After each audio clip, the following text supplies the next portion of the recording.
What is up, everybody? It is Alex from Heavy New York calling from the quarantine zone again, and this time we are here with Peavy of the Almighty Rage. Great to be able to talk to you today, man. Thanks for being here. Yeah, thank you for inviting me. Yeah, it's an honor to have you here. We're getting another great Rage album coming out very soon, which is Resurrection Day.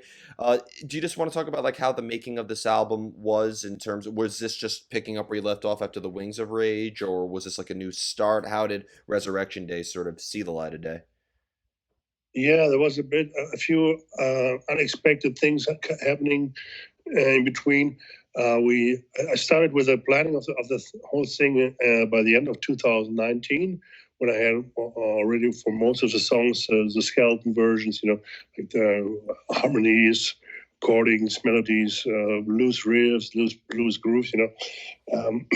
I showed all this already to my recent band back then, to Marcus, basically, the guitar player before. We were still in the production of the Wings of Rage album. And also we talked at this time already about adding a second guitar player to the band by middle of the following year, then 2020. So we released Wings of Rage in January last year, started to tour, and then all these problems with Marcus came up. He had some really serious private problems that he couldn't solve anymore. That forced him, in the end, by March or so, it forced him to move back to Tenerife Island, back in the south, which is more near to Africa. Yeah, doesn't one of the members of Halloween live there?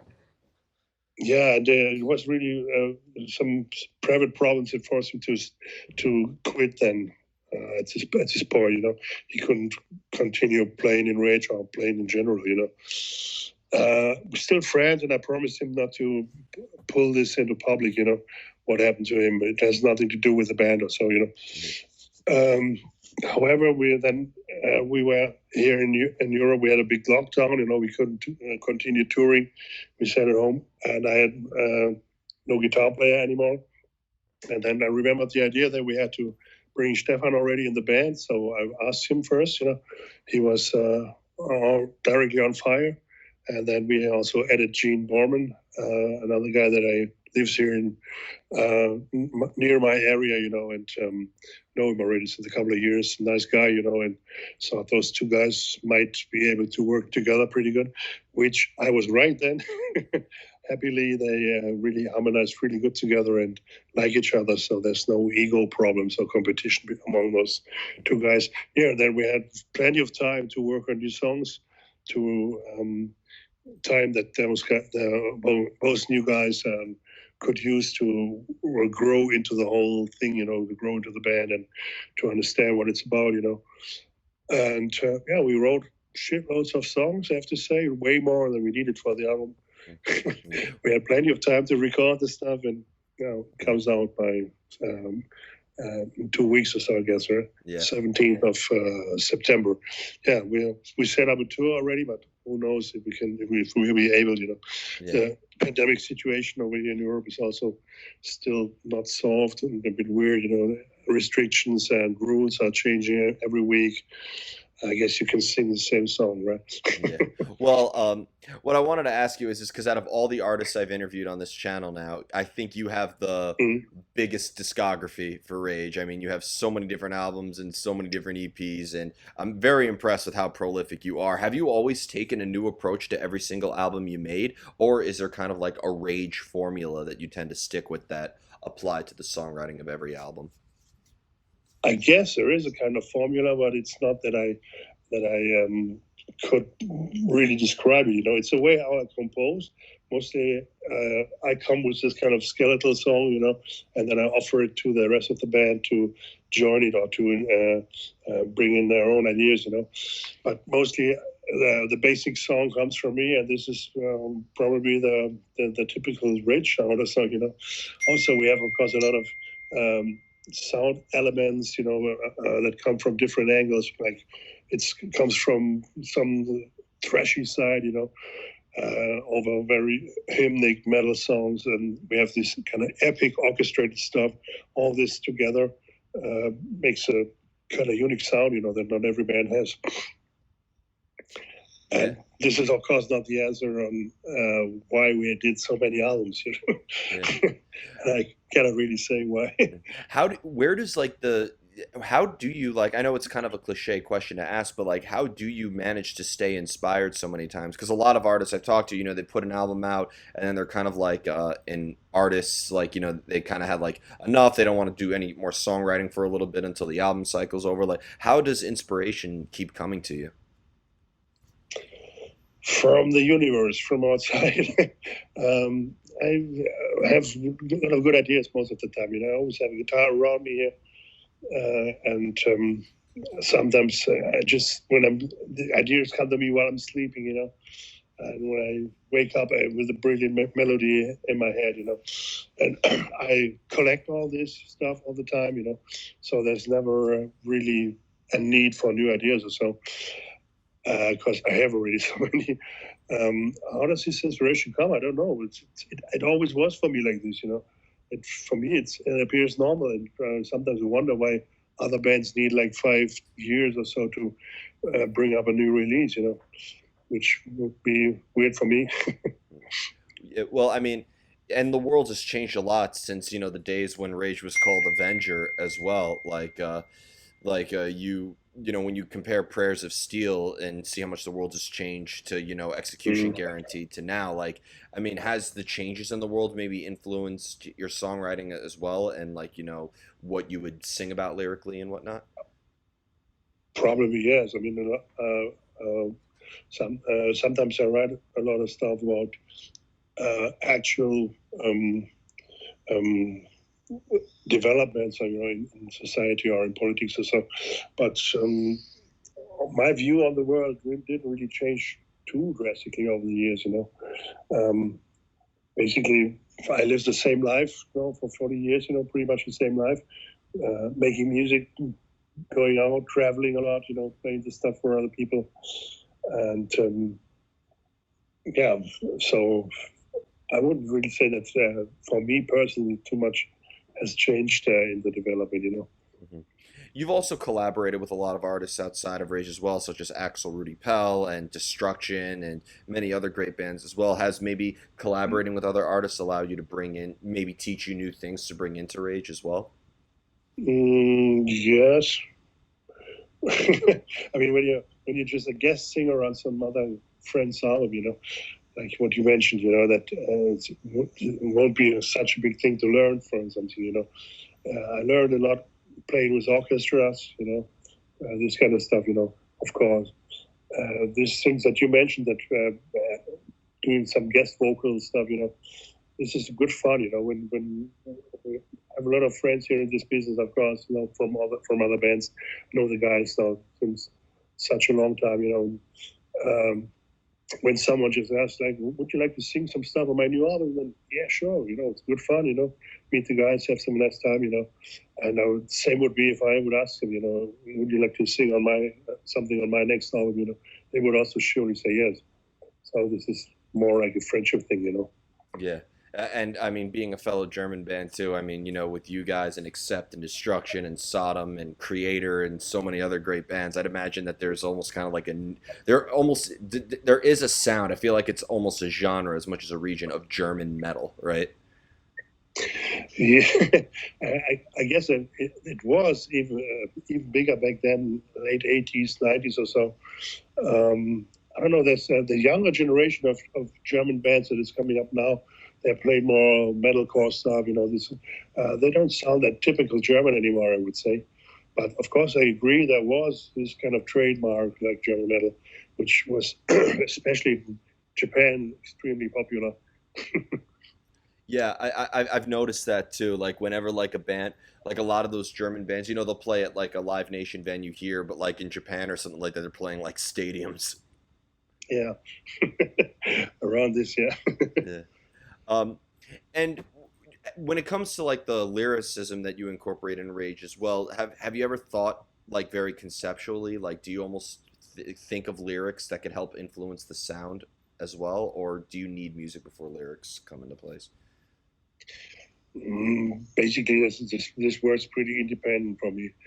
Um, Mostly, most of the times, I didn't really like to write this kind of conceptual albums because this forces you to tell a story, and you have to write all the stuff in this story, which I like to be a bit more free, that I can just write whatever I just feel like, But in the last years, um, more and more I had a red line going through the lyrics, which are connected but more loose, Same on the new album, which is also a loose connection between the songs, and the red line is like, as I told it, a philosophical view on the cultural evolution of mankind from Stone Age to now, putting up the reasons why all these problems that we have now in the world, like the climate problems, overpopulation, all the wars, and all this stuff that we suffer nowadays, where this comes from. It has its origins in the Neolithicum, when mankind changed the behavior from being nomads, hunters, collectors. They lived with nature, women lived with nature, in nature's rhythm, and then in this time, 10,000 years ago, the people changed to become farmers, to settle down, become farmers, breed cattle, whatever. Like, they interfered into nature, and tried to overrule nature. This is the origin that led to all these problems that we have nowadays. And I thought that's an interesting view to show up why we are here now, and why we have all this shit. I feel like you could associate a Rage album with every dark moment of history, almost. Like, I think that you have like a Rage album for World War One, World War Two. You have a Rage album for like the Colosseum days, with the gladiators and stuff. And I think, and now we have a Rage album to talk about all the bullshit that's happening in today's day and age. Maybe a bit too drastic. If I was a history teacher, I'd be assigning students a Rage album instead of a book to read. Yeah, at least you could use it, Yeah. And it's fair to say the music is open to interpretation, right? You want a listener to sort of have their own conclusion when they listen to it. You're not trying to convey a message or anything like that, right? Sure. I mean, this wouldn't work anyway, You can only show up little ideas that basically you draw a picture in the song, and this might inspire people to think about something or not, I mean, if you're good in what you're doing, then it inspires people. Yeah, definitely. More you cannot do as an artist. Yeah. And have you noticed also, like, when you're playing live, like that when you play live having so many albums, does it get harder to put like a set list together playing live having so many albums? Shit, yeah. Definitely. It's just getting worse every album. Yeah, like I was about to say, even if you try to pull off one song from every album, that's still more than what the average concert set list is. Yeah, we couldn't do this anymore, Just what mostly you don't have the time to play that much. Yeah, and of course there's some must-haves, some songs that people demand, and you cannot just leave them out. And so you really have to pick out songs that you think might be interesting, and also sometimes you put a little surprise track in or so, But of course the discussion gets longer and longer with every new album. Yeah. Is there still any room at a Rage show for any deep cuts? Sorry, I didn't get to the point of the question. Yeah, is there ever time for deep cuts, or does the set list, because when you play live now, you're gonna have to play a lot of stuff off of Resurrection Day, plus some of the classics. But is there gonna be room to bring in some old deep cuts from songs that we don't hear as often? Yeah, these kind of surprise tracks. Yeah, I always try to bring in at least one of these kind of what you call deep cuts. Not always possible, when you have a shorter set list time, for when you play it on festivals or so. It's not always possible, bring this. But when we have our own shows, of course, I try to include this kind of stuff. Yeah, sure. Yeah. And do you try to? We talked about it a little bit earlier before, but like because I see some elements of power metal, some speed metal, some thrash metal in Rage's sound. Like, has there ever been room for experimentation in your songwriting process? Kind of going back to that question, if you have a formula or not. Is there still any new tricks or twists you try to bring in? A little bit, of course. I was trying to put the view a little bit over the rim of your plate. On this new album, it's the song "Traveling Through Time," which is inspired by some Renaissance music from an Italian composer, Giorgio Maniero. As a track that I play on my classical guitar already since I'm 9 years old or so. When I first started to learn classical guitar, I know this song, and always had some ideas how to make a rock song out of this. Had a chorus, had some vocal lines, and I showed this to the new guitar players, and when we were jamming on new songs for this new album, and I was like, it's this and this, I'm not sure if we can do this with Rage, it might not fit into the whole thing. And then it was our youngster, Gene. He's a youngster. He's just 26. And he was like, why don't we give it a shot, So I showed him what I had, and he was always doing the drum computer programming, And 2 days later, he showed up with a rough sketch of the song, and I realized that he mixed up the rhythmic of the whole thing. He put the rhythm of the stuff completely differently. He said it differently, and which made it even more interesting in my ears.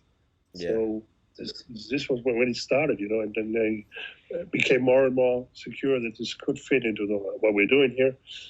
In the end, it got then this big orchestration from Peavy of Rage, which brought it back to its origin, I would say. And now I'm pretty sure that it's a maybe unusual song for Rage, but it fits in the whole picture, I think. Definitely. So before we go, I want to thank you so much for your time today and for such a great conversation on the history of Rage. Is there just anything else that you would like to promote for the release of Resurrection Day? Like, is there a chance that when this fucking virus that shall not be named is behind us, you could bring Rage back to the States one day? Yeah, we are really working on this. We are luckily we are now in a cooperation with a really big German booking agency, which works also for a lot of bigger American acts, and they said it might be a good chance that they can bring us on tour in the States when the situation allows, of course. Yeah. But the chance is bigger than ever that we can finally come over and play some more shows than just on the cruise or so, yeah. Or in Pro Hours. Oh yeah, we would love to have you anywhere here. But thank you so much. Yeah. Everybody, we are here with Peavy of Rage. Be sure to check out the brand new album Resurrection Day coming out very soon. This is Alex from Heavy New York, and we will see you next time.